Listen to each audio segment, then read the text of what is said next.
This is Renelle, and welcome to Quality Hang with Rod Brooks and friends. And here he is now, your host, my main man, Rod Brooks. Thank you very much, Renelle. I am Rod Brooks, and welcome everyone to Quality Hang. As always, I'm joined on this broadcasting adventure, and boy, oh boy, hasn't it been an adventure over the last couple of weeks. My main man, the co-host of Quality Hang, my friend and yours, he is Marcus Osborne. What up, dog? How you doing? What it do, baby? What it do? It's just another day in paradise. Technology, my friend. When it works, it's great. When it doesn't work, it is the most frustrating thing in the world. Yeah. But it looks like the technological gods are on our side tonight. They were not on our side on Monday. Let me knock on wood. My head will suffice. And hopefully the technology gods treat us kindly here over the next hour or so as we bring you episode 92, if my math is correct, of Quality Hang. So we are coming up on our 1 year anniversary. I'm not exactly sure when it is, but I know it's in April. I'm middle of April, somewhere around there, when the NBA playoffs start, and we are closing in on our 100th show. I don't know if they will line up perfectly, but yeah, man, we're rocking and rolling, we're trucking, and about to celebrate our first anniversary. Who'd have thunk it? I like a good milestone. I do like a good milestone. Yes, there'll be balloons, there'll be cake, there'll be all sorts of stuff.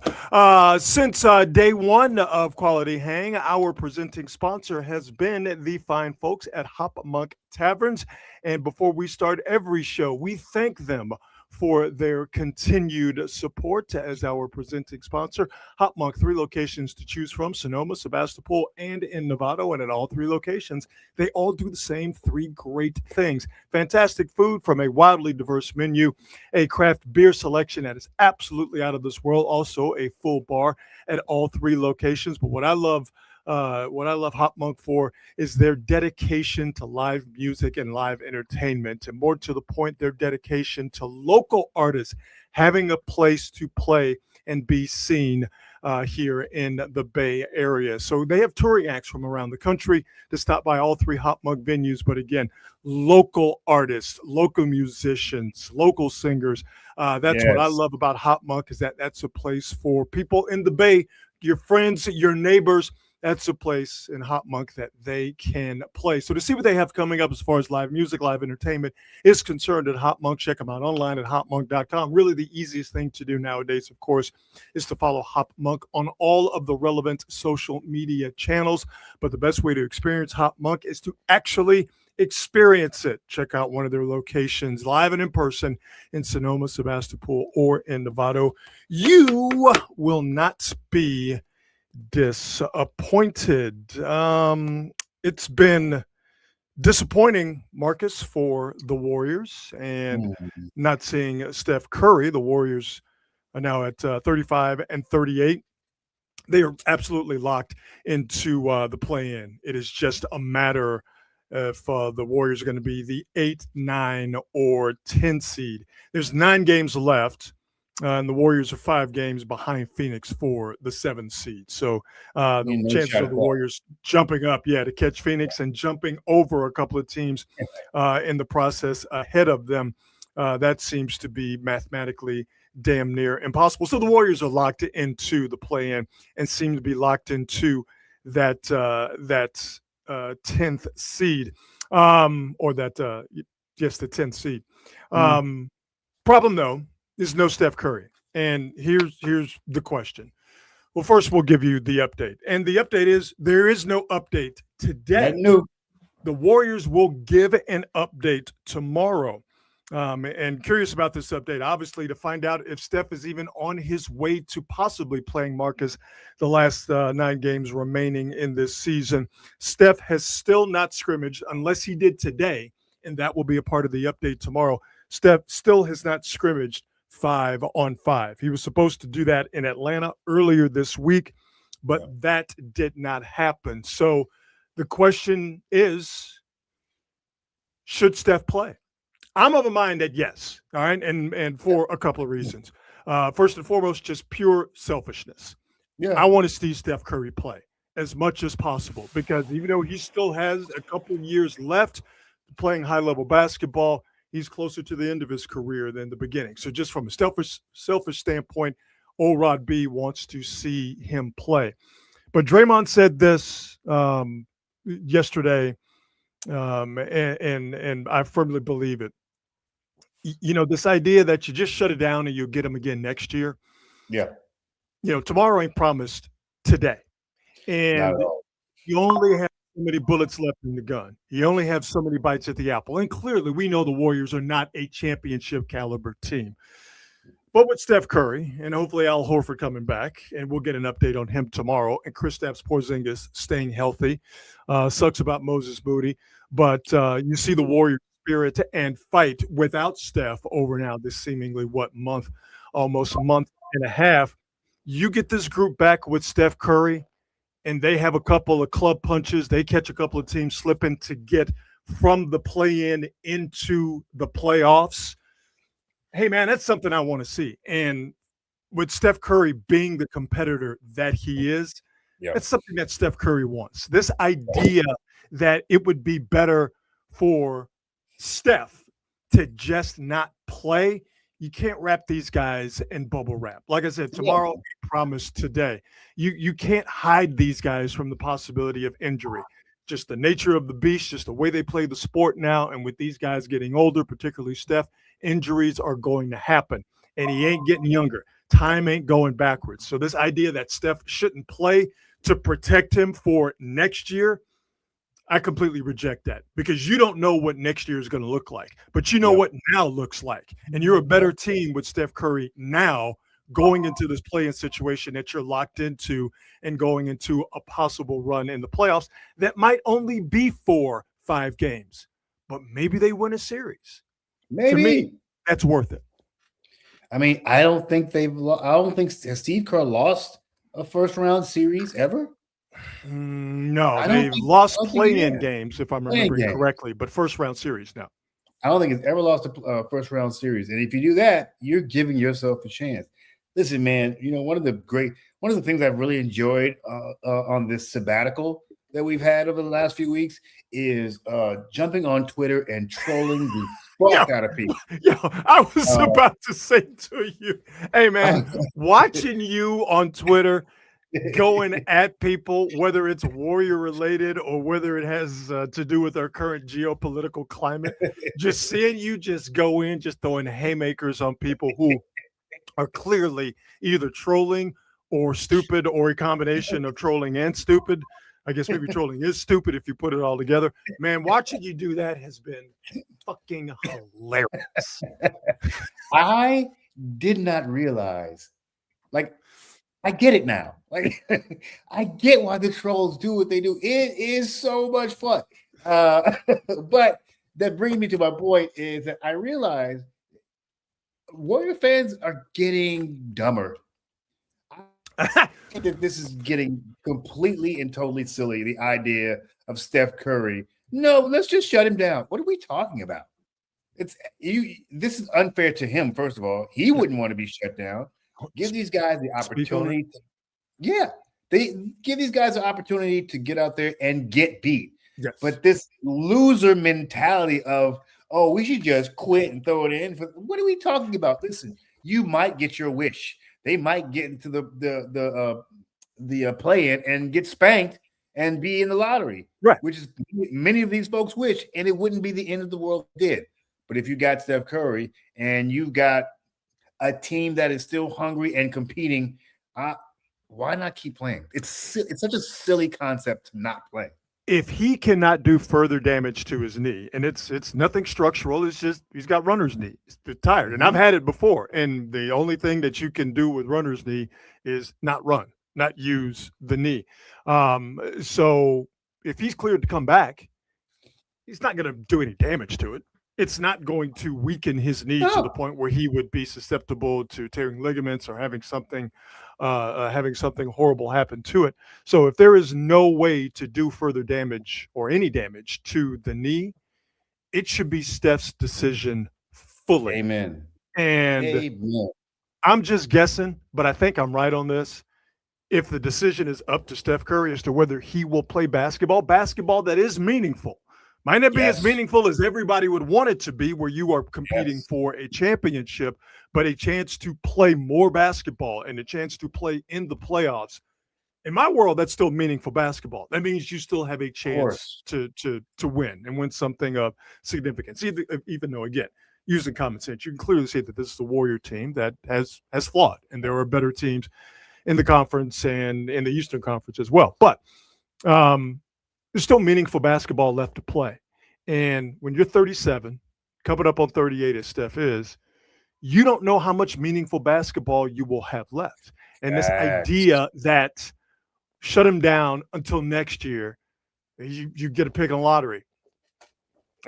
That pick might not work out for you. It might be You get trash. Giannis. You might not Yeah, get Giannis. you might Yeah, not. yeah. It's Mike Dunleavy Jr. is not the most popular guy in the Bay Area right now. So all of a sudden, you want to shut down and put your faith in a guy that you already don't like in Mike Dunleavy Jr. to rebuild this team, to give Steph a chance to compete for and win another championship. Come on, man. I think, and to your point about Warrior fans uh, showing signs of A being loser mentality. unintelligent, Yeah. showing the loser mentality. I really do think that's the Johnny Come Latelys. That's the new crowd.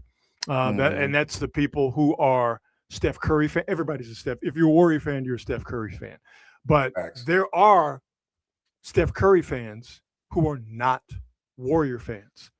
And the vast Yep. majority of them do not reside in the Bay Area. The overwhelming majority of them are, like I said, Johnny come latelys. And those people with that loser mentality, with that unintelligent point of view, as we found on social media, and as you see when you get in the trenches with them and swing and bang, people who are not the smartest tend to be the loudest on social media. Yes. Yes. This is 100%. Listen, man, does anybody think Steph Curry wants to end another season on an injury? I think not. Hell And no. the fact of the matter is if they get this squad back healthy, if you've got Steph and you got Al Horford back, and now you've got Kristaps Porzingis playing well, Mhm. it's not like you have no shot to beat anybody. You're not going to get a title, but you probably won't go out like a scrub either if you got people who can actually ball playing and Mhm. not a bunch of G leaguers and And, randoms leading your and squad. and again, understanding the problem is you make the playoffs via the play-in. You're going to be the 8th seed. You're Yep. dealing you're dealing Yep. with some heavy hitters up there. So again, understanding the odds are long, but again, this idea that shutting Steph down and preparing for next year, you don't know what next year is going to look like. You just don't. Mm-mm. And I think this idea that you can almost micromanage this situation perfectly for Steph coming up next year, that's not guaranteed. What is guaranteed is that you got 9 games left, you're locked into the play-in, and you're a better team with Steph Curry, and you're in a better position to win the requisite number of play-in games to get into the playoffs if you have Steph Curry around. I am curious, and I think I know the answer to this. I am curious how Joe Lacob feels about this and whether he Mm. has any input as to whether Steph would play or not. I would. Mm. I mean, he is hands on for better or for worse. Mm. I would think that Joe's smarter than that, and he would be all in on Steph playing if and when Steph is cleared. Yeah. But clearly, he's had an eye on life post Steph for the last few Yeah. years now, and I will assume that is intensified over the last couple of years. Yeah, dude. I think the one decent thing about Lakeup is he is definitely hands on, and he definitely has his thoughts and opinions about what players he wants on the team. But he clearly is hands off when it comes to who plays in the game. He leaves Yes, the coach's way. He definitely he respects Steve Kerr's agency. I will say I liked the Joe Lacob that just spent the money and didn't Yeah. get involved in personnel matters. That's my favorite Joe Lacob. That's my favorite type owner, period. But in this case, specifically talking about Joe Lacob, I like I like Moneybags Joe. I like Joe that writes the big check. I like the Joe that hires the right people and then leaves them alone. I don't like the Joe Lacob that is still spending the money, even though that there are a group of people out there who think that Joe is trying to do a bit of a financial reset, to use that catch-all term. I mean, But of course this Joe Lacob that is spending money but also getting involved in basketball decisions, not the Joe Lacob I like. I have to say this about Mike Dunleavy. If you take just kind of a macro level view of the job he's done, it's not bad. Under the circumstances, with the players that he has, with the salary cap situation, with the cultural situation on the team. I mean, in terms of what he's getting in return for some of the players, and when you take a look at the way this team needs to actually acquire players, because they don't have money to spend on free agents. So they have to rely on G League players. They have to rely on vet minimum and guys who have injuries, who are trying to rebrand themselves. It ain't half bad. Kristaps Porzingis, we were all thinking this might go terrible. And now the dude is playing regularly. Provided, of course, he can actually play, he makes them a better basketball team, full stop. Yeah, and not playing half bad. So you think about the cards he's been dealt, and just if you're fair, if you're not one of these people going, Dunleavy's an idiot because he traded Jordan Poole. By the way, how is that going? Because he let Kuminga go. Not the end of the world. You got somebody whose production is probably equal to Kuminga's right now. And if we're being completely honest, if he's healthy, he's a far superior player to Kuminga. So we'll see how this thing shakes out. We will. Again, so the Warriors are going to give an update on Steph and also on Al Horford and Seth Curry, by the way. I'm going to give an update on those guys tomorrow. But if Steph was able to scrimmage today, or if he's able to scrimmage in the near future, to me, the writing's on the wall. That they're going to ramp it up and see if they could get Steph in game shape for a couple of games coming up here at the end of the season. Again, 9 games left in the regular season. So get Steph in, I would say, maybe 4 to 5 of these remaining 9 regular season games. Get his cardio up, get him back into, again, basketball shape, and then he'll be ready for if the Warriors do this right, he'll be ready for the 2 and in full Steph mode for the 2 play-in games that if the Warriors win them, they will get into the playoffs, and that is a whole different situation. So there you go. There is your Warriors update. Happy baseball opening day to you. You know, I don't. Maybe if I've asked you this, my apologies for asking again. But because John Fisher took your baseball team away, the Oakland A's, do you have a team that you follow? Do you follow the Giants, or are you just kind of like, baseball, I get into it how I get into it? Yeah, for years I was kind of one of those split hat guys. And then I started. Whoa!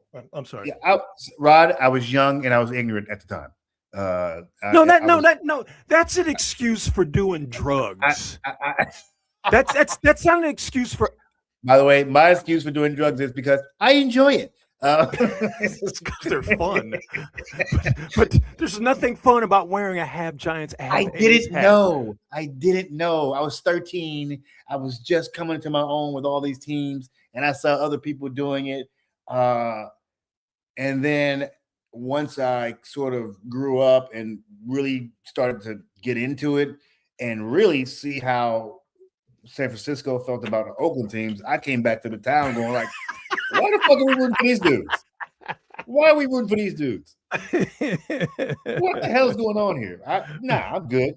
I'll root for the A's and then keep it at that. But you know what? There are teams that I think I've told you this. The Dodgers. I know people hate me for it, but I like the Dodgers because my pops was a Dodger fan, and he was a Brooklyn Dodger fan. We'll let that slide. Slide. I kind of always just followed. But then once they beat the A's, less of a Dodger fan. Then it became personal. Sure. Yeah. No, I get it. It's like it's like a superhero villain origin story. I get it. Yeah. It's like Batman watching his parents get gunned down in the alley. It's like, yeah, of course you're going to be a vigilante. Watching the Dodgers beat the A's in '88. Like, yeah, of course you would then. Me no like. Yeah. Me no like. Makes perfect sense. I do like the Cardinals. I like the uniform. I like the history. They are terrible now, bro. Man. You want to talk about an organization? I mean, the Giants, rightfully so, are getting guff for making a lot of money and not spending any money. The Cardinals are the absolute one of the worst offenders when it comes to that. They make a boatload of money, although attendance is down. Can you believe that? Attendance for Cardinals at the Cardinals game down. Is insane. Yeah, but the organization, the team is making a lot of money, and they are putting no money whatsoever into that team. It's crazy to watch that happen in real time, but that's baseball for you. It is so weird. It's not like they don't make money. And is it the same ownership group? I mean, it's no longer owned by the Budweiser folks. It's no longer owned by the Bush family. I forget who owns it, but it's not some it's not the Little Sisters of the Poor. No, it's just. I mean, you know how it is in baseball, man. With the exception of the Dodgers. I mean, hell, man, even the Yankees are the Yankees are poor. Watches their bottom line. Yeah, they're poor. Yeah, and the Giants, one of the highest revenue grossing teams in the league, top 5, if I'm remembering correctly, but 12th, 13th, somewhere around there in payroll. As far as the Giants are concerned, clearly the one thing that everybody's going to be paying attention to is how Tony Vitello does. Their manager last night, notwithstanding, they're going to be able to hit for sure. They are, like a lot of teams, with the exception of the Dodgers. I just don't know if they have enough pitching. I don't know if they have enough starting pitching, and I'm unsure about their bullpen. The thing about the Giants is that if they are good enough around the trade deadline, and I think they're going to be, just on the strength of them being able to score runs. Again, last night being just being one of 162, the first of 162 games. But will the Giants be aggressive and look to take on some payroll to shore up their pitching, whether it's another starting pitcher or whether it's somebody that can help them in their bullpen if they indeed need that help? Because I really do think they're going to be a solid baseball team, and with what they have right now and what they may be able to acquire to fill a need, I could see them being an 88, 89 win team, and that should be enough to get you in the playoffs. And this season for the Giants, Dave Fleming said it on 95.7 The Game. And it's been said by other people because it's the absolute truth. For the Giants this year, it's got to be the playoffs. It's been 2 years. So that's what I was going to ask you. I don't think it's a successful season if you go, you know what, we were okay. Okay is just not going to cut it for Giants fans because they've been restless for the past few years. I think they'll start to get vocal, and they will start to get they'll start to stay away from the ballpark if they feel like that this team is not serious about acquiring talent and spending money when they're one of the highest revenue grossing teams in the league. Yeah, that's what I was going to ask you. What your thoughts on what is going to constitute a success? Not what's going to constitute a successful season for the fans, but like legitimately, objectively, looking at where they were last year, what would be a successful year for them this year? Is it really making the playoffs? Yeah. Oh. Yeah, they got to be one of the 12 teams in Major League Baseball to make the playoffs. And again, just looking at it from a realistic point of view, and I would love for this to happen. The chances of them winning the NL West are not good for all obvious Yeah. and understandable reasons. But here's the thing, winning the division is not as coveted as it used to. I mean, of course, if you could do it, you do it. Okay. Yeah. But Yeah. I mean, how many division winning teams have we seen get into the playoffs and flame out fairly quickly? Yep. It happened a lot this Mhm. past postseason. Yep. So really, it's just about getting in. And with there being multiple ways of getting into the playoffs for the Giants this year, with what they have offensively, with the amount of money that this team has, if they are competitive enough, and I think they will, there is no reason for them not to acquire talent, even if that talent adds to more payroll.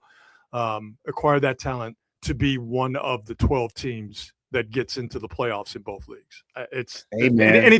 Anything less than that is an organizational failure, and that's not a player situation. That's not a Tony Vitello new manager never having any Major League Baseball. That's an organizational problem, and they've got to be accountable for that if that does not happen. Hey, there's no salary cap, so the only salary cap in baseball is the one you impose on yourself. That's it. There's no salary cap, so you can't use that as an excuse. Nope. It's. I actually don't have high expectations. I feel like this team is probably another year away, maybe 2. But that's just me. 2 years ain't gonna cut it. You know what my feeling is, Rod? My feeling is that I think folks may or may not want to see it this way, but I just feel like this is a rebuild. I think this is a rebuild. No, see, here's why I disagree with that. Because of, let's just talk position players. You got Lee in right field. A free agent acquisition. That's not a rebuild.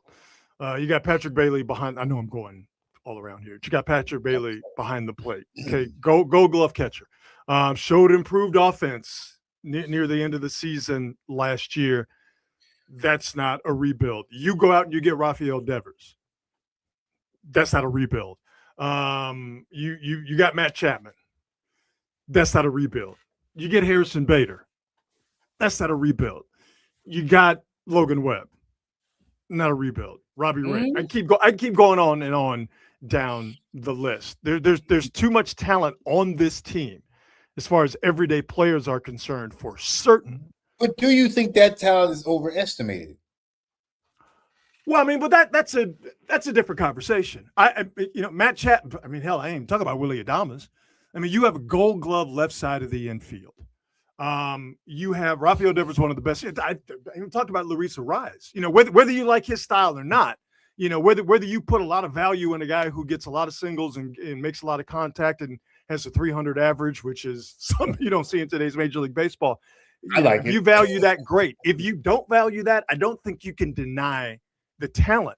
So if you want to talk about whether this talent's been overvalued, I think that's a different conversation. My point is that if you're talking about the Giants being in the midst of a rebuild, I reject that just simply based on the players, the everyday players that they have. They have, like I said, they're going to hit. They're going to score. They have everyday players that I believe would be coveted by other teams that have playoff aspirations. Where the Giants are thin, to me, is where a lot of teams are thin with their pitching, starting and bullpen until further notice. So I don't see it's a rebuild in any way, shape, or form. So if we're looking strictly at the talent, where should they end up in the West? They're not more talented than San Diego. They're not more talented. Obviously. Boy. Where should they end up? Like who are they finishing ahead? Here's their competition. They have to finish ahead of either the Padres and the Diamondbacks. And as good as Tatis is, as good as I'm blanking on his name, third baseman Machado is. Machado is excellent. I would take the Giants' everyday lineup over the Padres.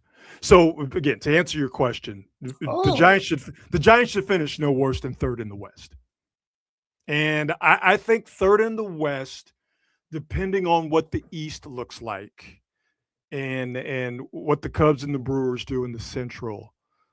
I think third in the West, if you are at 88, 89 games, you think that's that enough should to get into the postseason?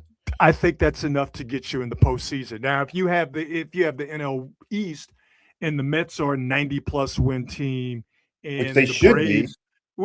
which especially because they don't have much money they spend, They Braves are a should be. 90-win team, the Mets are a 90-win team, and the Phillies are a 90-win team, then that's where you're Yep. going to have some issues. But yeah, I think again, the Giants, if they get some pitching, if it's needed, and I think it will be, if they get some pitching, they should be a high 80s win team, and that should be enough to get you in the playoffs. Or at least a sniff. Or getting close, I don't think is going to cut it for a lot of people. They got to get in. They got to get in. Now, if they get in and they get bounced out quickly, that's a different conversation for a different time. I think it's going to be interesting. I just have the feeling that hopes are a little bit high for the Giants. Oh yeah, but that's the nature of the beast. That's opening day, baby. That's opening hope day. Springs eternal. Oh man, let me tell you something. Opening day, everybody is high on that shit. Right? Opening day is just I mean, even Pirates fans, until O'Neal Cruz decided to break in on the ball before breaking back, which is something I tell little leaguers to do. Like even Pirates fans thought maybe this year, and they're like, oh, okay, back to reality. But man, there is no more powerful substance in North American sports than the hopium that comes with opening day. And honestly, I said I kind of say this to people all the time. Hope is always great, but expectations can ruin you. It absolutely ruin you. For sure. We were you gonna talk about your boy Barry becoming an analyst? Well, I don't know if he's gonna. He was on Netflix last night, which, by the way, oh, dear God, I am slowly coming to grips with things ain't just what they used to be as far as how we get our sports. Okay. Oh, absolutely not. Opening day used to be something sacred. All right. The Cincinnati Reds would start it every year. They were the team that would play the first game on opening day, and then other teams would follow suit. So the fact that the Yankees and the Giants played yesterday, or it wasn't opening day, it was opening late afternoon, played late afternoon against the Yankees, an interleague game, and it was on Netflix. I don't trip on that, but I don't need to see Netflix put on another baseball game as long as I live. That was wow.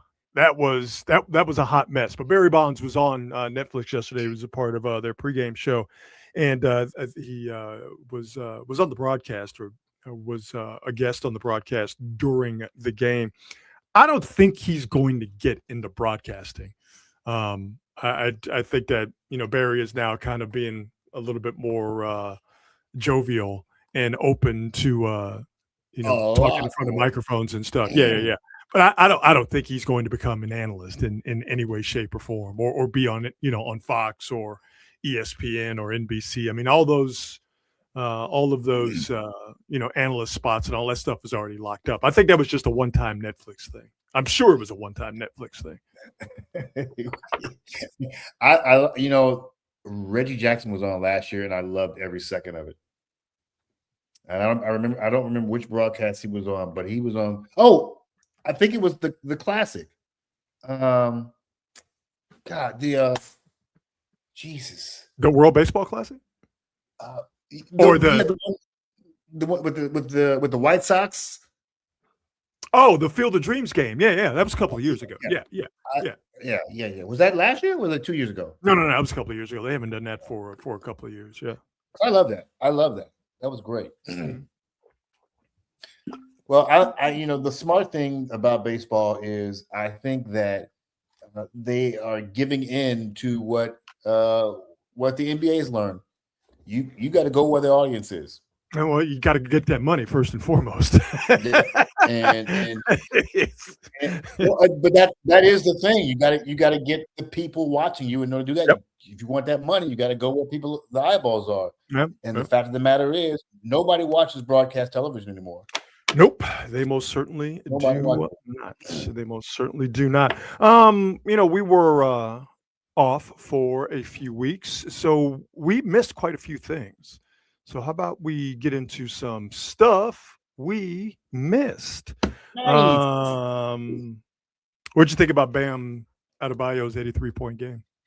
Okay, so this is probably a controversial take to most, but I thought it was cool. That's fun. It's not controversial. Yeah.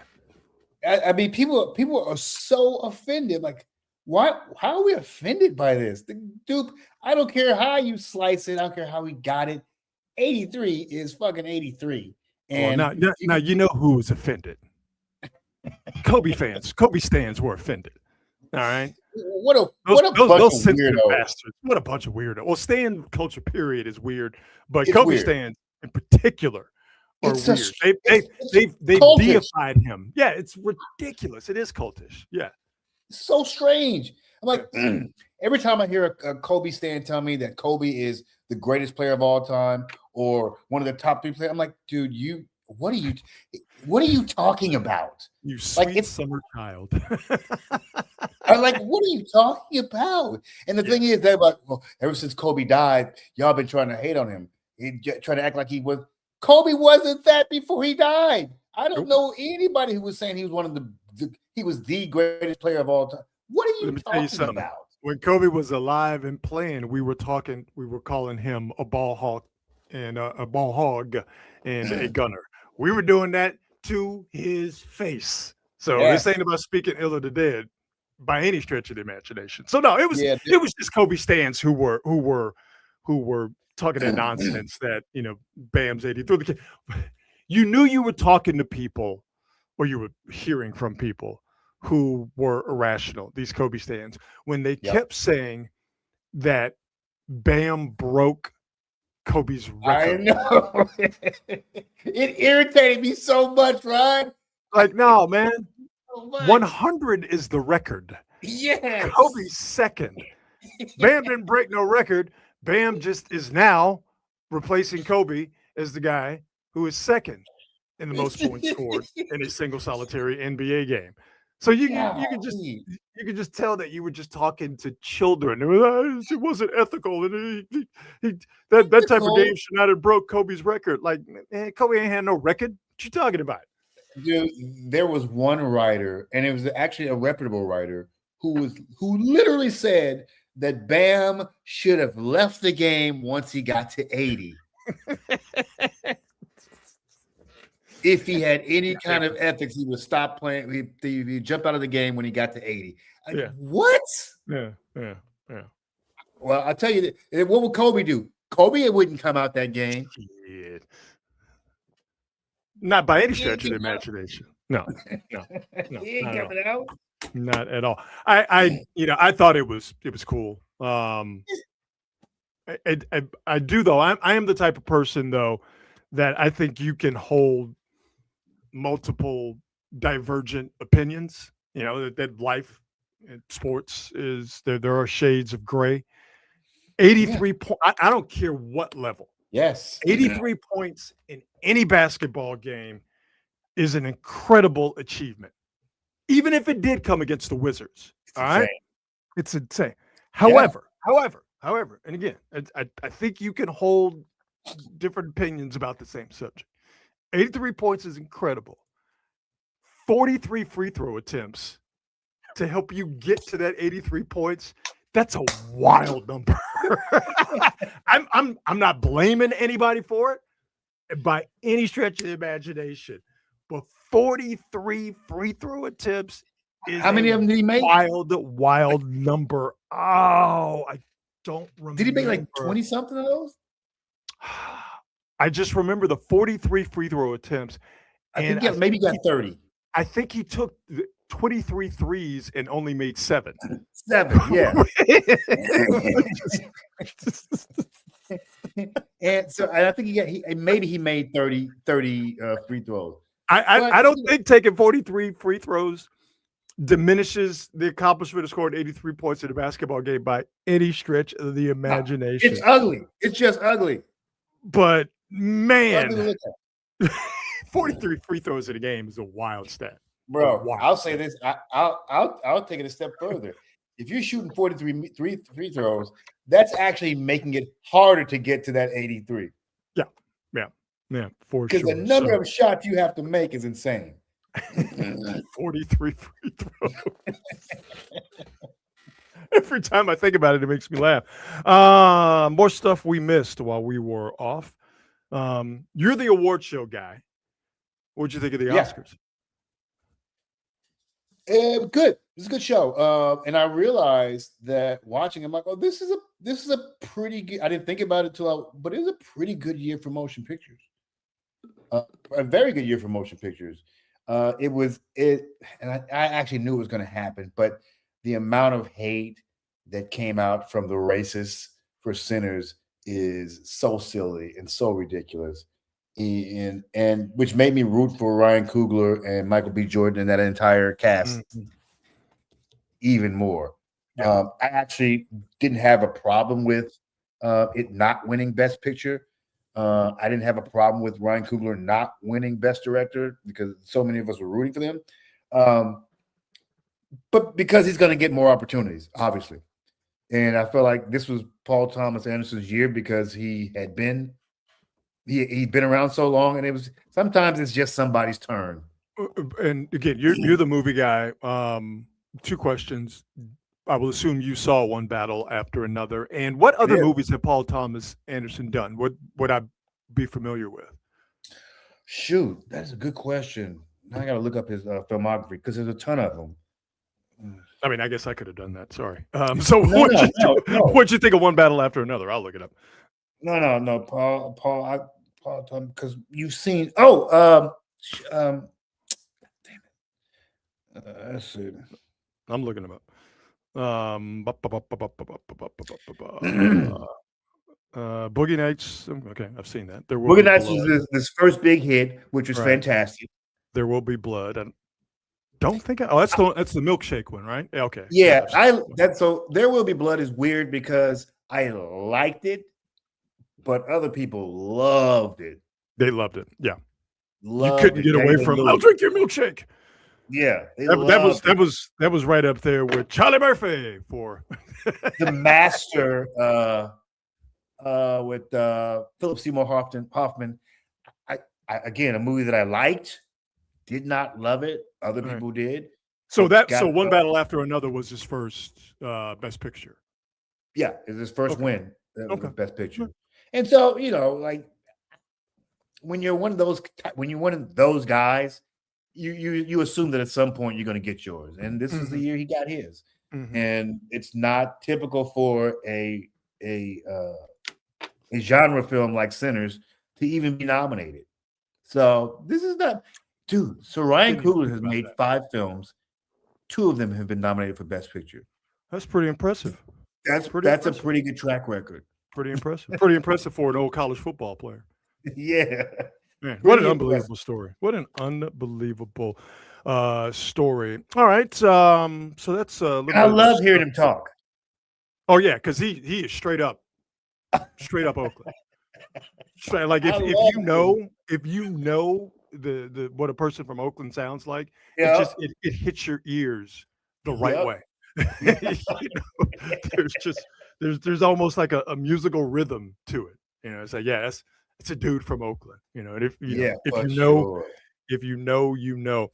One of my favorite things to do when an athlete goofs up is to play my favorite game, and it's called Who Wrote This Apology? Here we go. We ask this question because of the actions of one Cam Scattaboo from Rio Linda, California.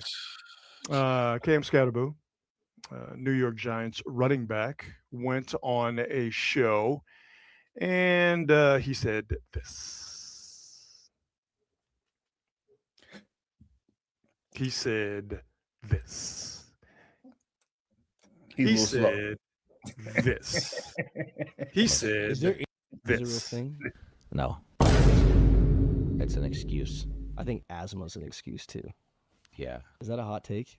No, that's a good That's take. valid. Yes, asthma's fake. Is there anything worse than when you're in 4th grade and someone's huffing and puffing? You're just soft. Yeah, just literally Be better. breathe air. I guess that was funny. Listen, whatever. that was so wrong. But as an asthma sufferer, it's kind of funny. Be better with air. Be better with air is a great one. That's a bar. Be better breathing.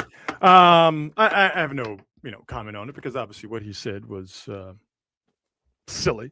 Yeah. But this just gives me an opportunity to ask the question: who wrote this apology? Because a mere 4 hours after this video came out, this apology came through Cam Scatterbu's various social media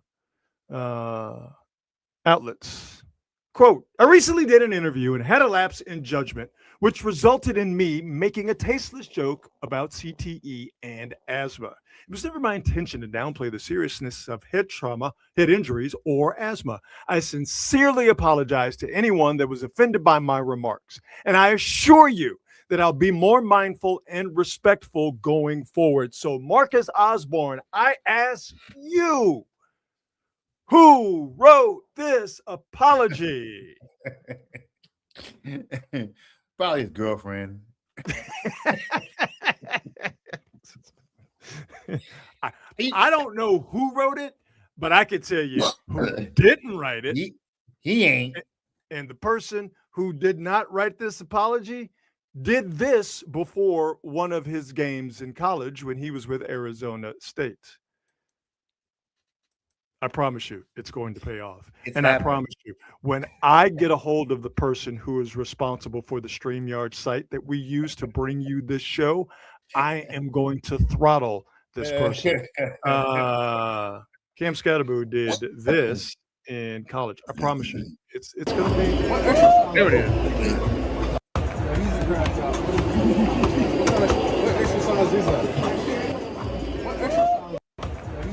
That's Cam Scatterbu. Before games in college. You hear one of the guys go, what kind of warm-up is that? That's Cam Scatterbu. And I promise you, the dude who did this did not write this apology. There are way too many multisyllabic words in this apology for them to come from Cameron Scatterbu of Rio Linda, California. I almost would have rather him just stand on it. No, don't nobody stand on it, man. No, there's too much money to be lost, and you have agents and handlers who would stand to lose some money if you lost some money. So no, dudes ain't gonna stand on that. No. It's terrible because it's also a really bad apology. As soon as you get into where's my favorite part? To anyone that was offended by my, as soon as you get to that point, you've already kind of blown your apology up. You're not really taking responsibility for what you said. No, you're trying to cover your ass. And so it just don't. If you can't do it right, don't say nothing. Because I assure you that I'll be more mindful and respectful going forward. Yeah, you wrote that, buddy. Sure, you did. So there you go. Killing it. It's another exciting episode of Who Wrote This Apology. Let's see here. What do we want to get into? Well, one of my favorite things is to talk about robots. And the fact that robots are going to, in the not too distant future, enslave us and kill quite a few of us. It's going to happen. Okay. This is not some made up fever dream by your boy Rod B. All right. This ain't no movie stuff. This is a real dystopian future that is coming for us. Robots will be our overlords. Prepare yourself now. And see, here's the thing. I've done extensive research on this, and I've done this on the show before. I've showed you videos before where the robots are trying to present themselves now as really nice and friendly, right? They're trying to catch us off guard. And they're trying to make us think, oh, these robots won't hurt us. They're just here to help us. They're here to entertain us. I ran across one of these bad boys in the city not too long ago. And I promise you, it's going to pay off. I promise you. It's going to pay off.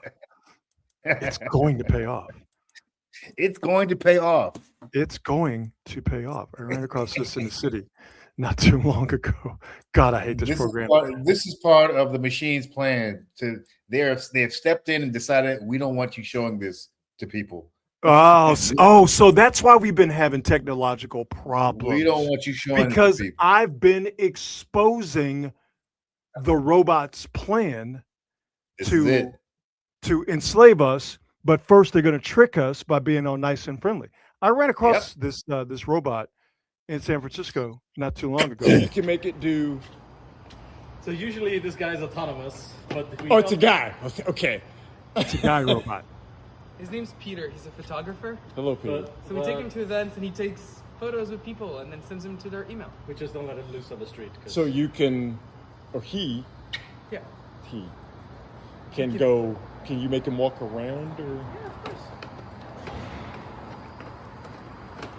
course. He's wearing overalls. All right. Easy, Peter. Settle down. He's wearing a scarf. Like that robot can't hurt anybody. See, this is how they get us. They make us think the robots are harmless, right? Can it step up? That's a very smooth walk. Now, imagine that robot Can armed. you turn around and come back to him? Like, watch this. Watch this. Hi, Peter. Settle down. Can you wave? Imagine hundreds of those armed coming at you and your family. This is the future that's coming. I'm telling you. But see, I'm open up your third eye. All right. You see how they try to make the robot all nice, and his name is Peter. Look, he's wearing overalls. How dangerous could a robot in overalls be? That's what they want you to think. But what happens, Marcus, when the robots become ungovernable? What happens when the robots, Marcus, when they decide that it's their time to get at humankind? What happens, Marcus, when the robots decide it is their opportunity to enslave the human race? I present to you a cautionary tale that took place here in the Bay Area at a restaurant in Cupertino. This is going to be shocking video. Crazy. Okay. Crazy. I hate StreamYard so much. So I take you to a restaurant in Cupertino. Okay. This is wild. Robot, look, he's dancing, he's friendly, right? Look at me. And all of a sudden, the robot says, I've had enough. Everybody's laughing, but this robot ain't bullshit. And now the robot has become ungovernable. What are you prepared to do when this happens? Look at this lady struggle against this robot. Oh, it looks cute. Oh, it looks friendly. But this robot is giving this lady the blues. Also, this robot is very much committed to the dancing bit, which I do find hilarious, but frightening at the same time, Marcus. What are we prepared to do when the robots decide, like this one did at a restaurant in Cupertino, that it is done being friendly and it is time for it to take over the human race? What are we prepared to do? We better be prepared to do something.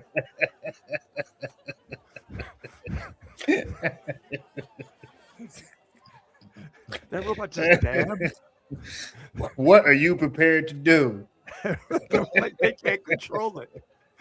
Like Sean Connery in The Untouchables. What are you prepared to do?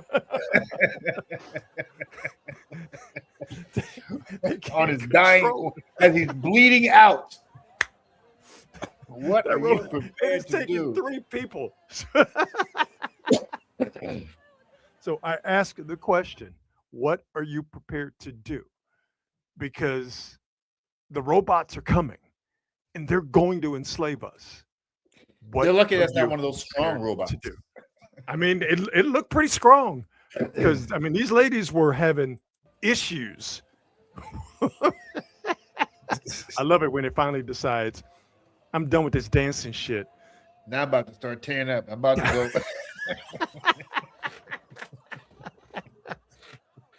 And this poor lady in the red, it just has no chance of handling this robot. So there you go. I you know, again, Reggie Hammond in the bar in San Francisco to start tearing shit up.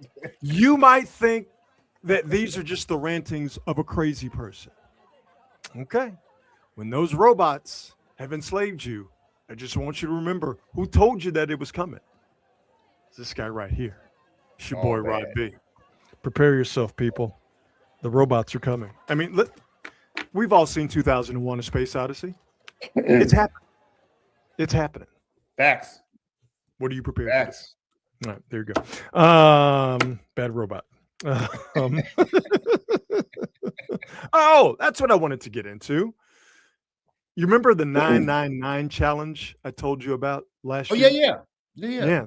So 9 hot dogs, 9 beers. 9 beers. And over the course of 9 innings. Yeah. That was a phenomenon during last year's baseball season. And of course, with Major League Baseball being Major League Baseball, they have found a way, Major League Baseball, to monetize it.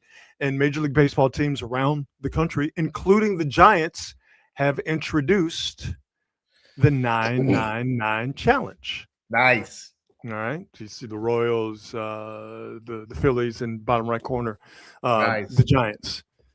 Now, you said you could do it, okay? Because dude, I feel like I could pull off the hot dogs. You do enjoy a hot dog. You are the glizzy gladiator. You like enjoy the a hot dog. And if it comes down to me having 1 hot dog per full inning, I can probably do it. Okay. And I know you could do this because I just want you to notice something here real quick. If you look very closely, do those look like regulation glizzies to you? Don't them glizzies look a little small? They do. See, they trying to pull the okey doke on us. They do. The 999 challenge for the Giants These are not foot long. is $55. And as you see, them ain't regulation hot dogs, and the beers, those aren't 9 16-ounce beers. You know, those are 9 little cups, and what they give you a tall boy of Coors Light for you to pour into those 9 cups. I'm gonna say it right here, right now. Don't come up to me talking about I did the 999 challenge at the Giants game, because that's the phony 999 challenge. Maybe the hot dogs are cold. Maybe that's what it is. On shrinkage. Let me tell you something. All right, you trying to pass off these miniature glizzies and a little sip of beer as the 999 challenge. That's like somebody telling me that they ran a marathon when they only went 13.1 miles.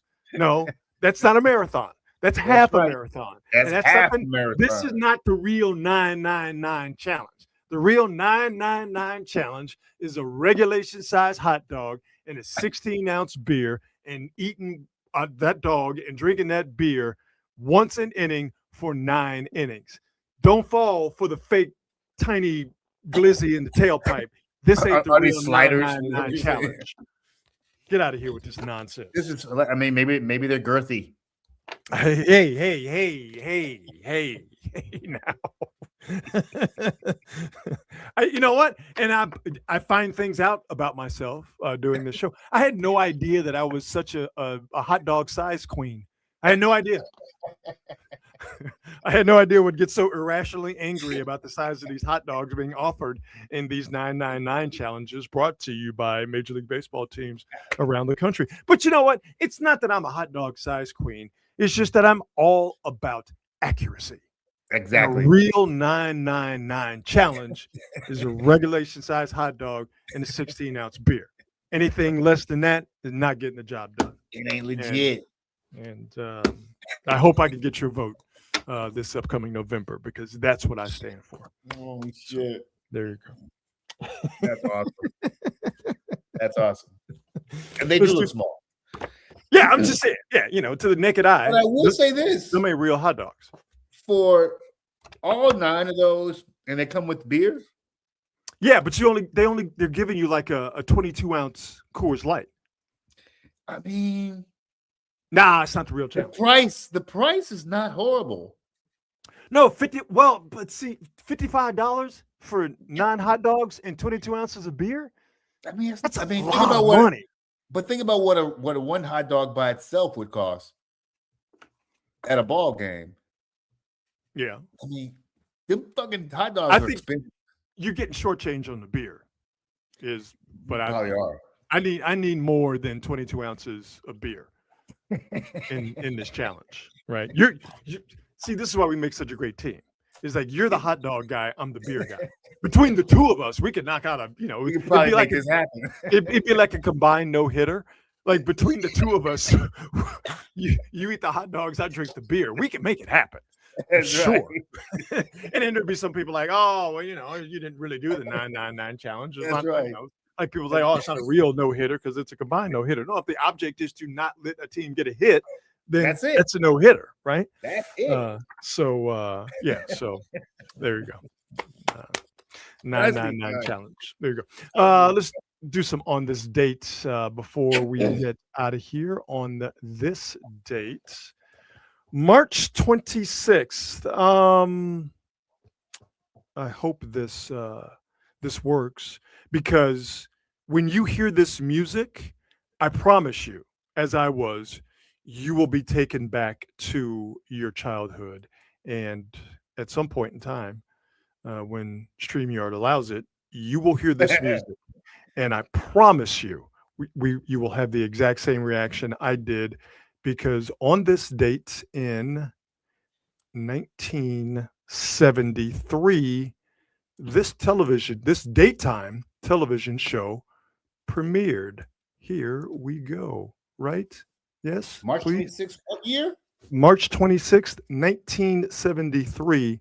This daytime television show premiered. Come on, you rat bastard. Work now. Oh, my goodness.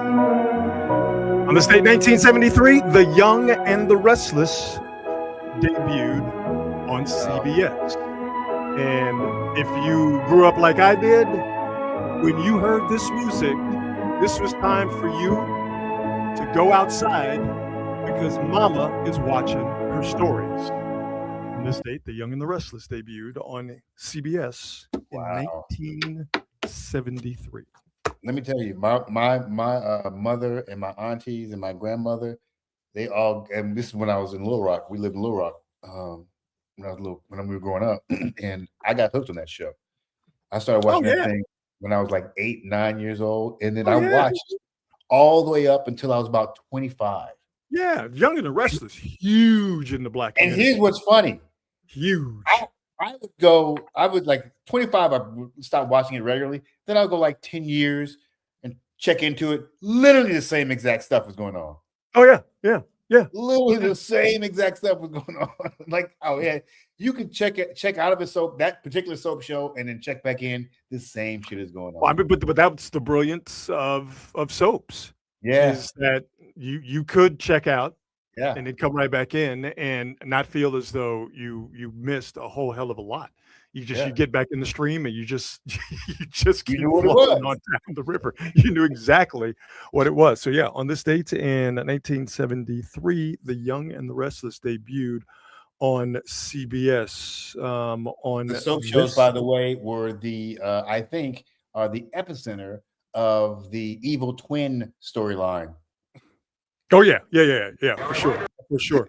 On this date in 1979, Magic and Bird met in the NCAA championship. He has 24. A reminder of our award ceremony following tonight's game. 12, 11. Well, that Reed has hit 3 low. There's the pass. Like a shot. It's all over. Michigan State University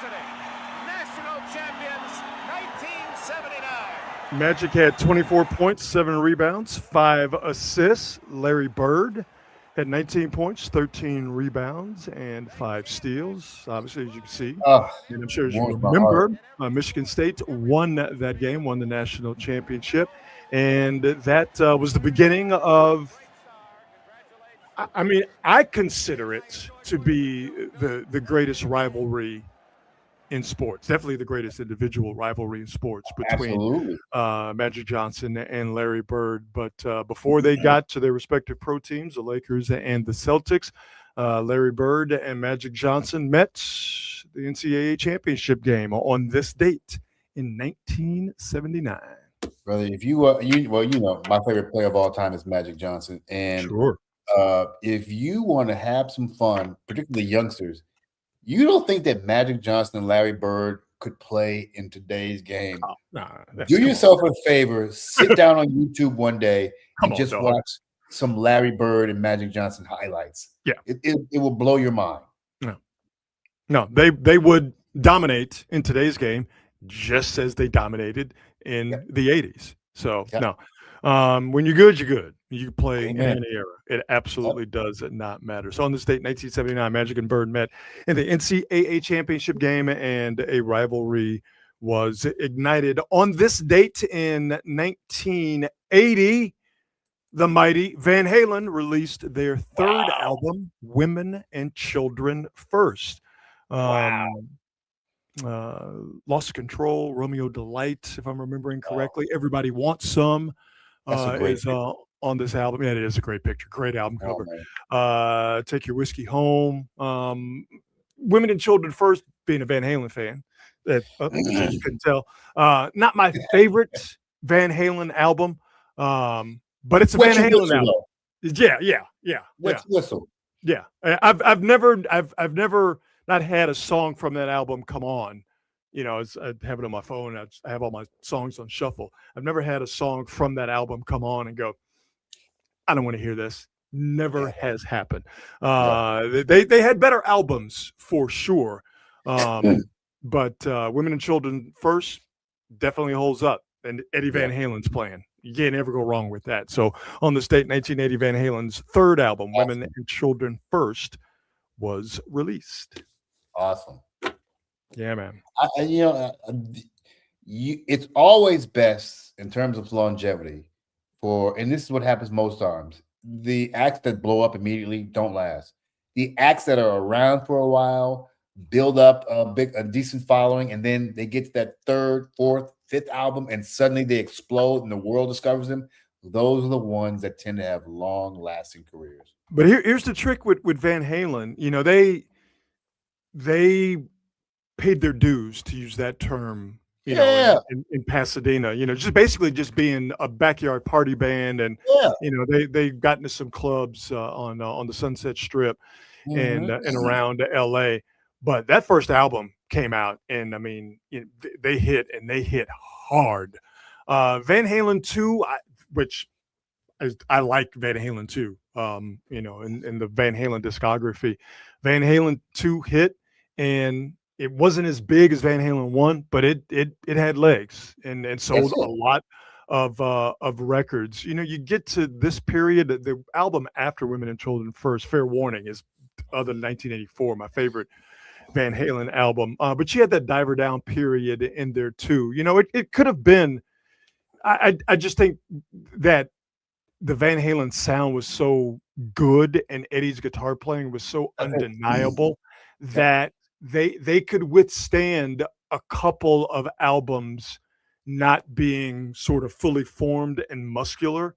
And I think this album is one of those, you know, sort of not fully formed and muscular albums. You know, Diver Down was just a bunch of covers, even though there's some really good stuff on Diver Down. They were still like really trying to find their sound. I think that's fair to say, for sure. For sure. But eventually, but the good thing about bands like this, artists like this, is that while they are having their sort of growing pains and looking for themselves, they develop such a strong fan base. They are, when they find it, everybody else jumps on, and they blow up and become mainstream, right? And it seems like it's impossible for anybody to do that now, just because of how we consume music. Yeah. There's no way to do that now. It's Yeah. crazy. Well, there's So no album artists. exactly. So on this date, 1980, Van Halen released their third album, Women and Children First. On this date in 1990, man, I miss this guy, Shock G. Oh, Sex Packets was released by the great Bay Area collective, Digital Underground. Man, Shock G should still be with us, brother. He should still way be too with young. us. Way too young.